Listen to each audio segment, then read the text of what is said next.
This video is going to pick up where the last video left off. So you may remember in the last video we were looking at the Lophocollades data sheet, and I asked you to copy the data for ventrals because we're going to find a percentile for it. So you could select this column, hit Control-C to copy, and then we're going to put it into a new spreadsheet. So I would just put it in here and hit Control-V, and that pastes in the data. So that's what I've already done. Okay, so what about calculating percentiles? So one percentile you might be interested in is the median. So the median is actually the 50th percentile. We can also calculate any percentile we want. So if we want to know where the cutoff is for the top 80%, we might want the 80th percentile. Okay, so when you are looking through Lane, you're going to find out, or Lane's book, you're going to find out that there are several different ways to calculate percentiles. And the preferred way is a method called interpolation. So I have an example of how to do interpolation in the PowerPoint. Lane provides additional examples, and we're going to see some examples here. Now, you want to do quite a bit of practicing calculating percentiles by interpolation, because this will definitely be on the exam. Okay, both the midterm and the quiz we have this week. All right, so the first step, what do? Well, the first step, we're going to use the sort function. So step one, all right, sort the data. All right, so that's the first step here. Now there's what you want to do, we can let Excel sort data for us. So I'm just going to select all these data points here for ventrals. And if you come up here and you click data, you have a sort option here. So I'm just going to select this first one here. Notice you'll get a little message where you have to select continue with the current selection. All right. Notice how what that did is it sorted the data. All right. Now what we need next is we need to find out how many data points we have here. So notice that there's actually 14 specimens. All right. So step two, what we're going to find is we need the percentage we're interested in. Now let's do the 80th percentile. All right. So this is, we're going to, for this one, we're going to write this here. Find 80th percentile. Okay. So let's see what it's going to be. So to find the 80th percentile, what we're going to do is we're going to take the percentile we're interested in, 0.8, and we're going to multiply it times the number of data points we have here, so there's 14 of them, plus 1. All right, so that's the percentile, the number of data points, there are 14 of them, plus 1. Okay. Now here's a nice thing about about Excel. Excel will calculate things like this for us. All we got to do is we got to put an equal sign, and it'll do this for us, so you don't have to even use a calculator. All right. So Excel uses this little asterisk instead of an X for multiply. So that's what I'm going to frequently be using throughout the course. All right. So we want 14 plus 1. All right. Okay, this time we get a whole number, 12. So what that means is the 80th percentile is our 12th data point. So here's all 14 of them. Looks like 55 is the 12th, right? 1, 2, 3, 4, etc. 14, 13, 12. There it is. So 55 would be the answer for that. So 55 is the 80th percentile. So if you want to know, what scores are within the 80th percentile, you could say 55, 56, and 61. Okay. Now, how about the 75th percentile? We're going to do this one because I want to show you what you do when you get a fraction over here. So to get the 75th percentile, we're essentially doing the same thing. 0.75 instead of 0.8, right? And we're going to multiply it times n plus 1, so 15 in this case. This time, notice we get a fraction. What that means is, that means the 75th percentile is somewhere between the 11th and the 12th. All right, so it's between 54 and 55. The question is, where? All right, so, well, it's 25% of the distance between those two. Now, in this case, the difference is just 1. All right? So what that means is you're going to take the lower value, the 11th portion, find the integer portion, the 11 here, so that's 54.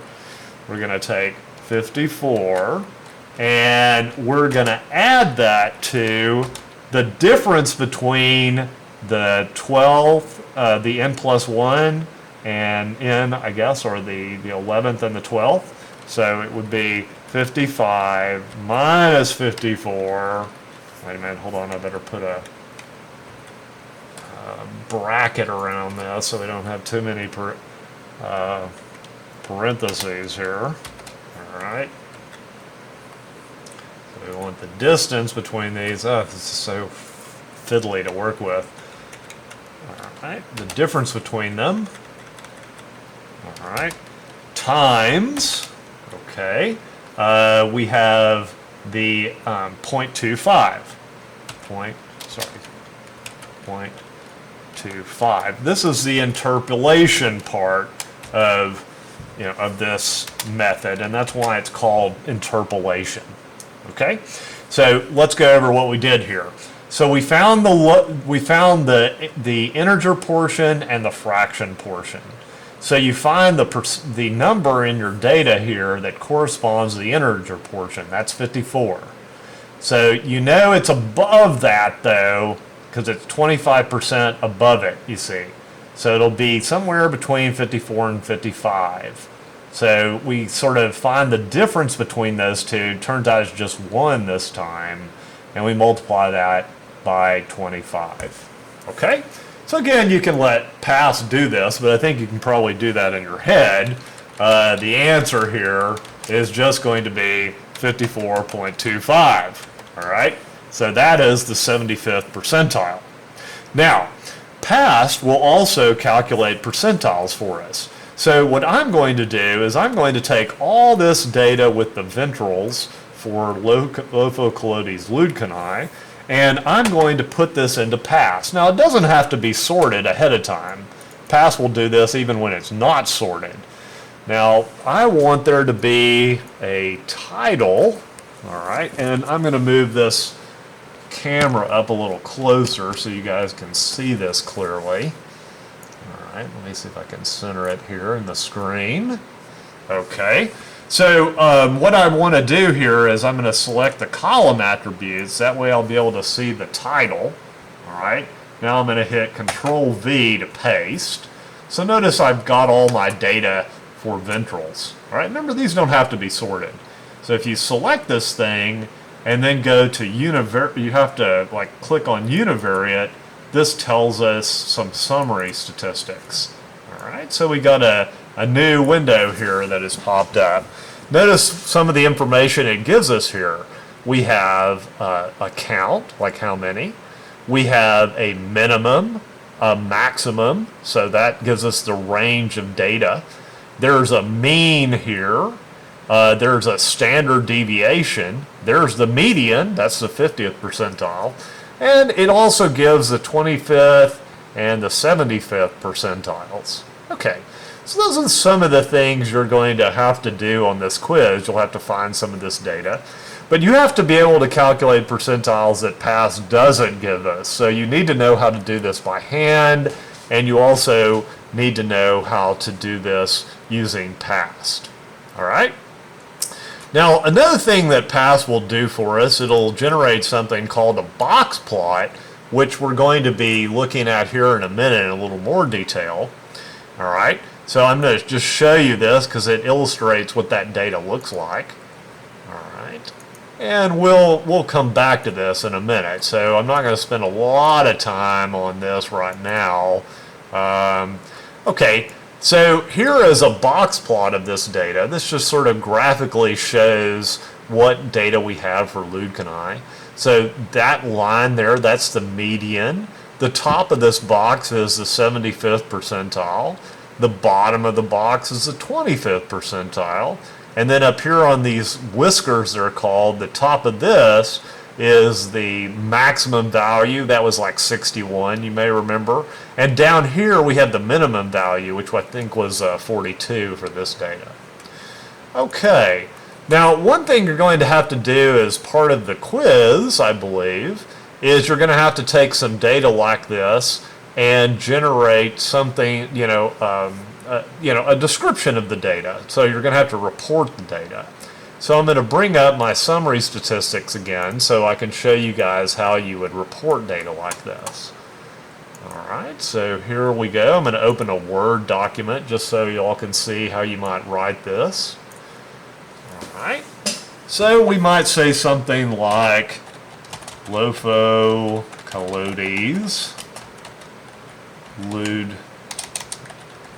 Lütkenai has, now we're going to put the range in, so we'll put 42 dash, not hyphen, to 61.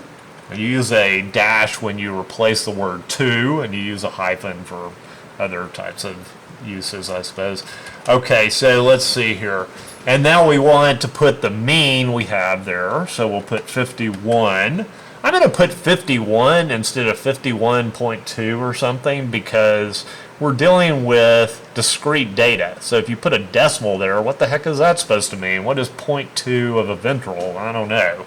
Okay, now we want to put in plus or minus the standard deviation. So you won't find a plus minus on your keyboard, so to find it where you can look is you hit insert and then you come over here and you click on the symbol button. Let's see if y'all can see that. Maybe I need to like lower this a little bit here. So symbol, all right. And then I still see it looks like it's not showing up here. Let's see, okay. All right, so symbol, notice there's actually a little plus minus sign in here somewhere. Let's see here. Why don't I see it? Oh, here it is at the top. Okay. Now we're going to add the standard deviation. All right, so we'll look over here. And again, let's use not put any decimals since we're dealing with a count. So for standard deviation, looks like that would round off to 5. All right, and then we want to put the sample size. All right, so we have 14. That way people will have an idea of how many specimens we generated these statistics for. These are descriptive statistics, and we want to put ventrals.